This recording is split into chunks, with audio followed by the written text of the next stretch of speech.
Oke, selamat pagi. Assalamualaikum warahmatullahi wabarakatuh. Jumpa lagi dengan Supriyanto Cah PCT. Kali ini kita mau bincang-bincang lagi sama Bro Rizky. Saya akan ngulik-ngulik kehidupannya Bro Rizky dari zaman bahla sampai zaman berhala.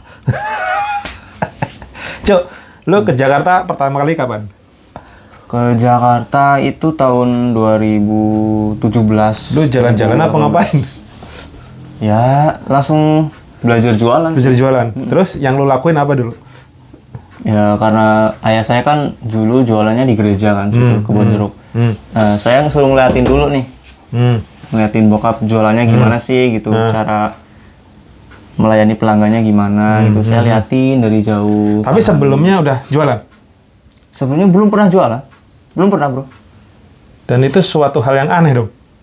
Bukan aneh lagi ya, itu gugup keringat dingin kayak apa gimana ya. Lu kan cuma ngeliatin doang, masa keringat dingin? Oh, pas baru ngeliatin sih ya masih enjoy aja lah ya. Masih, oh kayak gitu pahami. Oh gitu. Terus yang ada di benak kepala lu apa? Ngeliatin drag rame begitu ya? Itu kan rame banget di situ ya?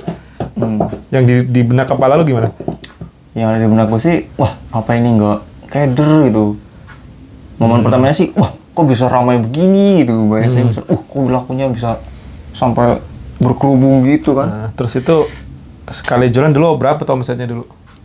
Kalau saya sendiri? Enggak, yang bapak lu saya nggak tahu. awal-awalnya nggak tahu? Nggak tahu lah. Masa? Lu nggak pernah ngobrol berapa gitu? Enggak. Dulu lu pas ngikutin bapak lu tuh dikasih duit? Enggak. paling cuma buat makan doang gitu. Kamu nggak pernah dikasih nih jualan gitu nggak? Ya nggak, paling cuma buat saku doang sih. Kan belum kerja, belum makan. Lu waktu itu kan ke situ naik sepeda, jalan kaki ya? Naik sepeda, Bro. Dari Jelambar ke Bonjeruk ke Manggisan itu kan naik sepeda. Enak dong. Capek, Bro. Keringat panas Jakarta kayak apa sih kan? Pulangnya itu, Nah, sebelumnya lu ngapain sebelum ke Jakarta? Sebelum itu saya di Solo. Sales.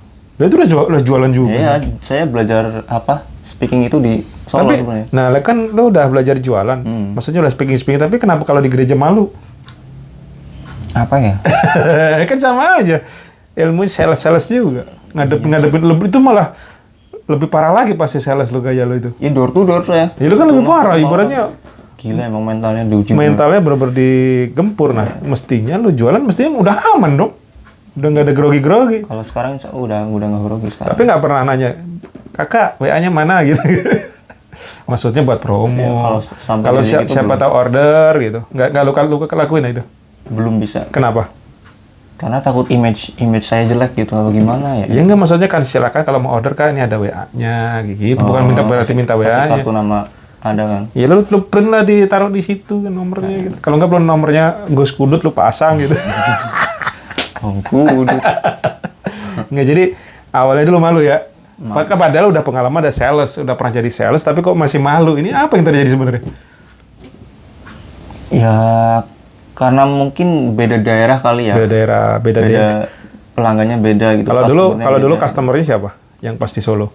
Ya kayak emak-emak biasa di rumah. Gitu. Kalau di gereja? Yang di gereja kan orangnya bening-bening.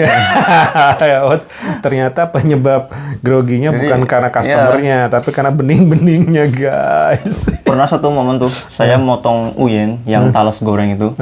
Kan agak keras tuh. Saya potong itu satu aja kelihatan lama banget, Bro. Gara-gara grogi. Grogi sampai gini tangan saya. Sampai dibilang sama kakak-kakaknya itu, cewek, "Bang, masih belajar jualan ya?" gitu. "Ah iya Kak, saya masih belajar, Bro." Kok enggak lu jawab? Gitu. Masih belajar kan ngeliatin kakak gitu.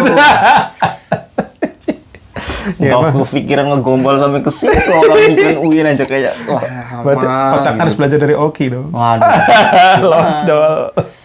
Ya maksudnya kita harus ngakrapin diri tapi bukan berarti apa yang ngelunjak gitu loh. Jadi penjual tuh mesti kalau bisa kayak gitu. Lalu kayak gitu ya malah lu sebenarnya malah kurang oke lagi kalau makin oke kan. Nggak tahu ya, kalau saya itu orangnya susah kayak gitu loh, susah bercandaan yang bikin orang nyambung. Maksudnya biar nyambung, bukan untuk redain, buat kita cari-cari yang kayak itu enggak, tapi kan untuk membuat suasana lebih itu akrab. Saya kurang. Lah kan orang lu basic lu sales.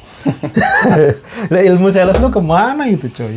Dulu cuma beberapa minggu doang sih saya juga kabur di sana. Karena nggak kuat. Kan nggak kuat mentalnya bro. Dan memang ini ya coy, banyak sekarang tuh lowongan yang paling baik tuh kayak dia, sales gitu ya. Sales. Dan orang-orangnya ada yang jadi, ada yang kuat, ada juga kebanyakan nggak kuat pasti ya. Sampai sekarang teman saya ada tuh satu angkatan masuk, sampai sekarang masih jadi sales di sana. Sales itu doang.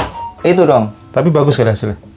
Ya dapat komisi lumayan sih, satu closingan kadang cepet gitu. Nggak, maksudnya dalam sebulan kalau dikalkulasi bagus nggak? Ya bagus kalau closingnya banyak. Nah mas, lah itu kan basicnya dia kan udah jualan, udah jago sales. Kenapa Aku masih juga ikut orang? memahami di situ sih sebenarnya. Kenapa masih ikut orang? Lu nggak pernah ngobrol?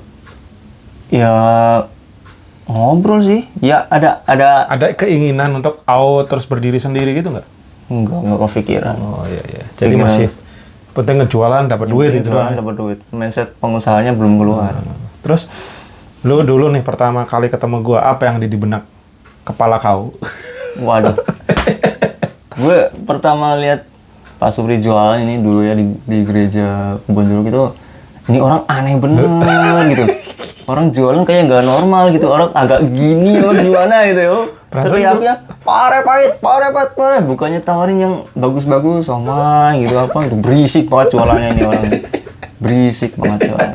Gitu. Padahal jujur sebenarnya saya ini bukan orang yang suka teriak-teriak, orang yang pintar ngomong. Gue bilang, ini orang rada-rada bagaimana itu. Tiba-tiba sini makan pare sini.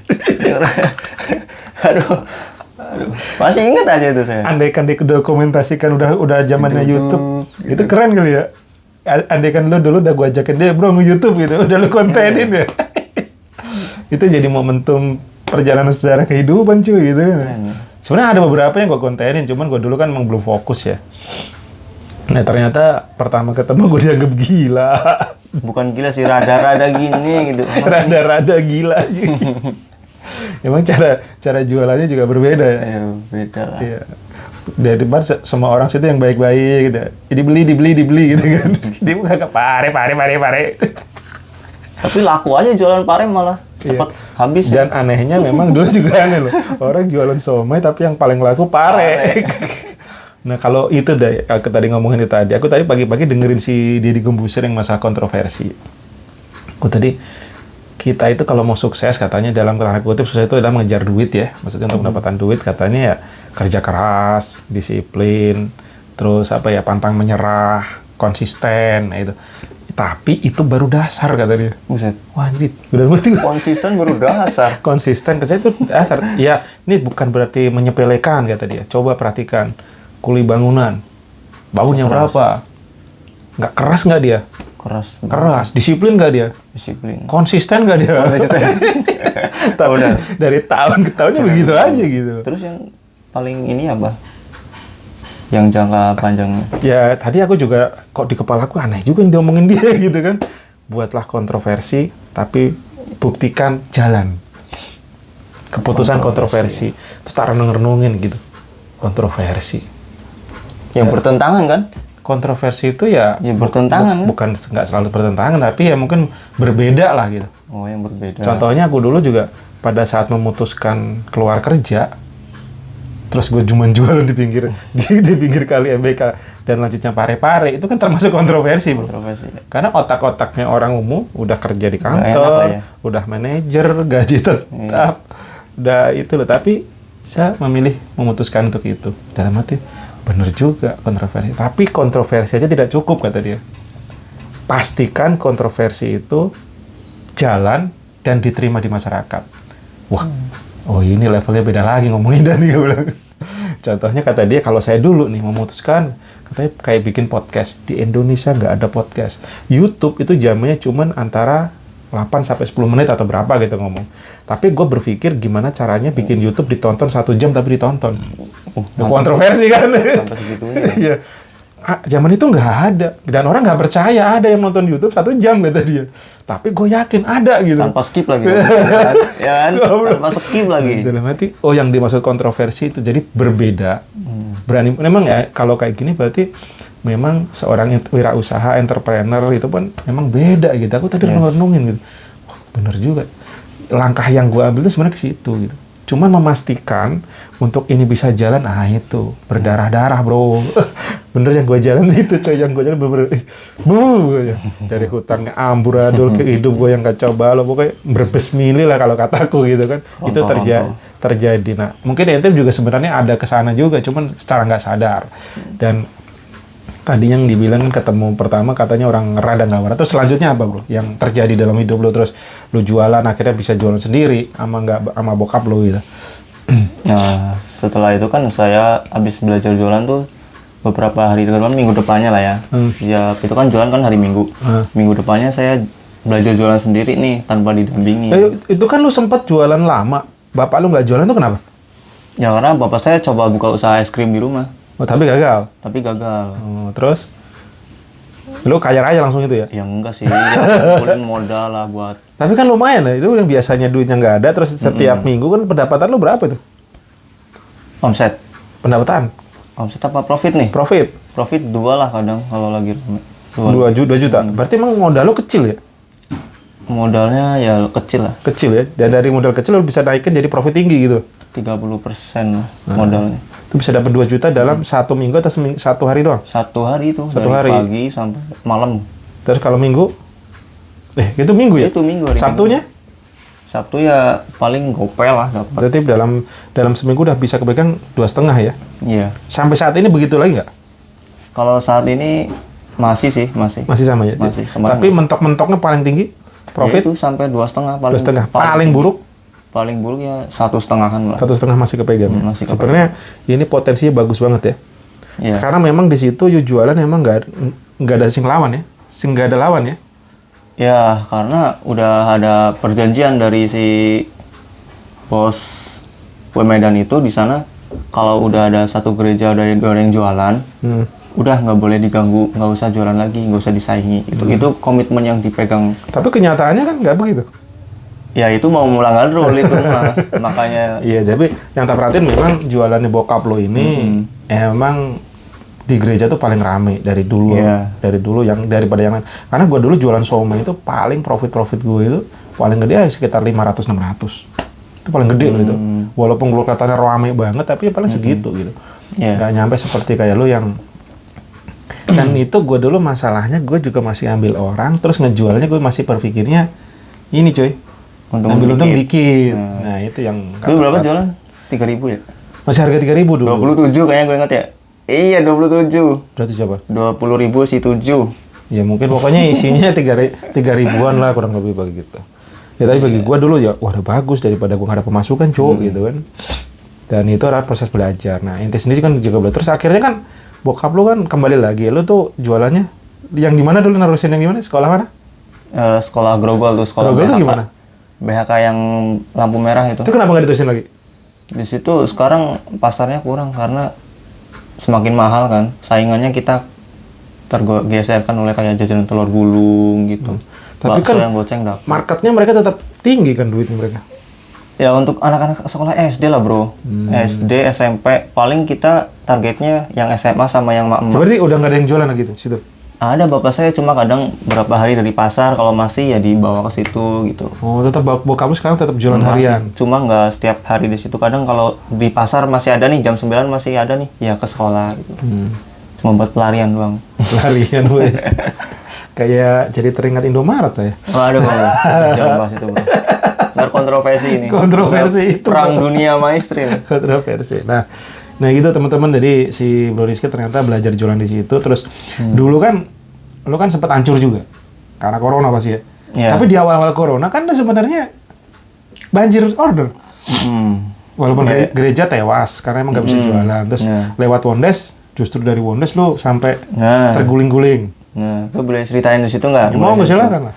Nah kan waktu awal corona itu kan kebetulan istri saya lagi hamil tuh, udah hamil tua lah ibaratnya mau lahiran. Gue butuh biaya kan. Nah pas itu di corona gue di rumah gue libur ada 7 bulanan bro. Habis kita 7 bulanan, acara 7 bulanan saya langsung ke Jakarta lagi, mangkal di depan gereja situ. Sepi banget hawanya kan. Pas corona, pas setelah corona ya? Masih corona bro. Tapi di gereja udah tutup ya? Tutup, nggak boleh jualan. Paling ada yang orang misa cuma dikit lah. Lu balik yang mangkal itu udah di Wondes apa belum? Belum, masih sistemnya kayak kalau ada order? Ada order antar gitu kan. Nah terus dari itu adalah problem lah kan, ente tahu sendiri problem sama saudara sendiri itu. Lu jangan jualan di sini, lu jangan jualan di sini. Sebenarnya dari situ juga saya ramenya juga udah kenal online kan, dari Instagram, dari Gojek, GoFood, semuanya. Nah dari situ ada problem lah, bla bla bla bla. Terus ente yaudah sini bro, ke Wondes aja nih, gitu kan. Ente dulu kan ke Wondes. Nah terus dibantu jualan sama Pak Supri ini. Terus melesat tuh lagi momentum itu. Momentum corona. Orang jadi yang biasanya beli offline, mereka nggak bisa beli offline, terus ketemulah Wondes yang kita udah bermain dengan iklan berbayar, kena dan Congpan ente sampai termehek-mehek dan nggak mampu ngelayanin. Bukan saya nggak mampu sih, dari sananya itu udah nolak. Produksinya nggak mampu. Ya produksinya bahkan udah nolak. Lu dibilang katanya apa? Ya main curang lah gitu. Bukan, main apa? Main dukun. Jadi ini guys, tapi itu bercandaan sih. Iya bercanda, maksudnya yang biasanya jualannya cuma sepi, biasanya pas sesepi-sepinya berapa tuh paling?